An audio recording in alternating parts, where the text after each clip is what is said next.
একাধিক পুরুষের শয্যাসঙ্গী, live in, লুকিয়ে বিয়ে, গোপনে পরকীয়া করতে গিয়েই চরম পরিণতি, স্বামী হাতে নাতে ধরতেই নোংরা কেচ্ছা ফাঁস নায়িকার। Hi everyone, welcome back to my channel Anjana Banerjee blogs. বন্ধুরা, তোমাদের সকলকে আমার এই ছোট্ট ইউটিউব চ্যানেলে স্বাগত জানাই।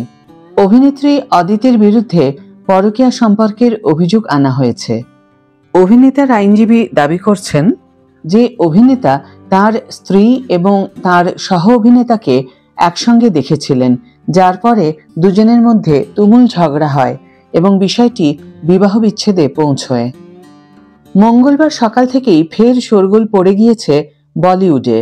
অ্যাপোলেনা, দুয়া, খতরোঁ কি খিলাড়ি 14 এবং রব সে হ্যায় দুয়া এগুলির মতো ধারাবাহিক থেকে জনপ্রিয়তা পেয়েছিলেন টেলিভিশন অভিনেত্রী অদিতি শর্মা। আপাতত তাঁকে নিয়েই জোরদার চর্চা শুরু হয়েছে বলিউডে। এই জনপ্রিয় টিভি শোগুলিতে অভিনেত্রী অদিতি শর্মাকে প্রধান ভূমিকায় দেখা গিয়েছিল। গত বছর দীর্ঘদিনের প্রেমিক অভিনেতা কৌশিকের সঙ্গে গোপনে বিয়ে করেছিলেন এই অভিনেত্রী। অভিনেত্রীর বিয়ের খবর তখনই প্রকাশ পায় যখন অভিনেতা কৌশিক তার আইনজীবী রাকেশ শেঠির সঙ্গে অদিতি শর্মার সঙ্গে তার বিয়ে এবং পরবর্তী ঘটনাবলী সম্পর্কে কথা বলেন।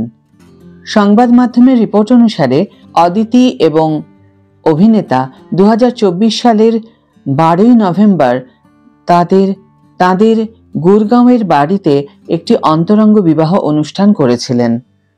অদিতি শর্মার স্বামী বলেছেন যে অভিনেত্রী নিজেই বিয়ে গোপন রাখতে বলেছিলেন, কারণ তিনি তার ক্যারিয়ার নিয়ে চিন্তিত ছিলেন এবং তিনি চাননি যে কেউ তাদের বিয়ের কথা জানুক।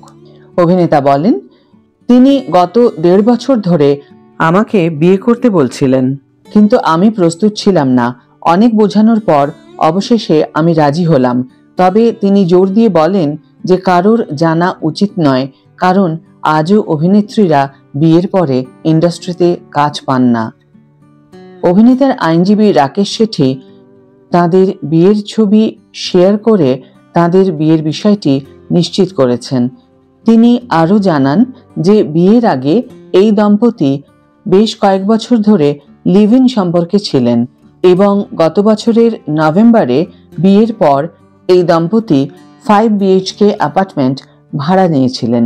সংবাদ মাধ্যমের খবর অনুযায়ী অভিনেতা অদিতির বিরুদ্ধে অ্যাপোলিনা ছবির সহ অভিনেতা সামর্থ্য গুপ্তার সঙ্গে বিবাহ বহির্ভূত সম্পর্কের অভিযোগ আনার পর এই দম্পতির সম্পর্কের অবনতি ঘটে।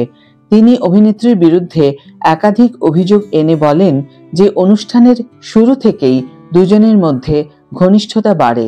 এমনকি অনুষ্ঠানের প্রযোজক কারিশমাও তাদের এই সম্পর্কের কথা জানতেন। অভিনেতা অদিতির বিরুদ্ধে পরকীয়া সম্পর্কের অভিযোগ এনেছেন।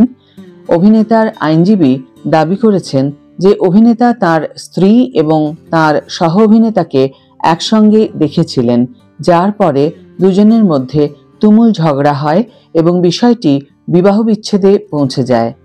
তিনি বলেন, যখন অভিনেত্রীকে প্রশ্ন করা হয়েছিল তখন তিনি তার বিয়ের কথা অস্বীকার করেছিলেন। অভিনেতার আইনজীবী রাকেশ শেঠির মতে উত্তেজনা বাড়তে থাকায় পুলিশের হস্তক্ষেপের প্রয়োজন হয় এবং একাধিক অভিযোগ দায়ের করা হয়। অভিনেতা এবং তার আইনি দল অভিযোগ করেছে যে অদিতির পরিবার মীমাংসার জন্য 25 লক্ষ টাকা দাবি করেছে। আজকের মতো ভিডিও এখানেই শেষ করছি বন্ধুরা। ভিডিও যদি ভালো লেগে থাকে তাহলে অবশ্যই একটা ছোট্ট করে লাইক দিও, শেয়ার করো বন্ধুদের সাথে, কমেন্ট করে জানিও তোমাদের মতামত। যারা এখনো আমার চ্যানেলটিকে সাবস্ক্রাইব করোনি তারা অবশ্যই চ্যানেলটিকে সাবস্ক্রাইব করে আমার পাশে থেকো, আর যারা অলরেডি সাবস্ক্রাইব করে দিয়েছো তাদের জন্য আমার অনেক অনেক অনেক ভালোবাসা এবং অনেক ধন্যবাদ। আজ তাহলে বিদায় বন্ধু, দেখা হবে পরের ভিডিওতে। ভালো থেকো, সুস্থ থেকো, সঙ্গে থেকো।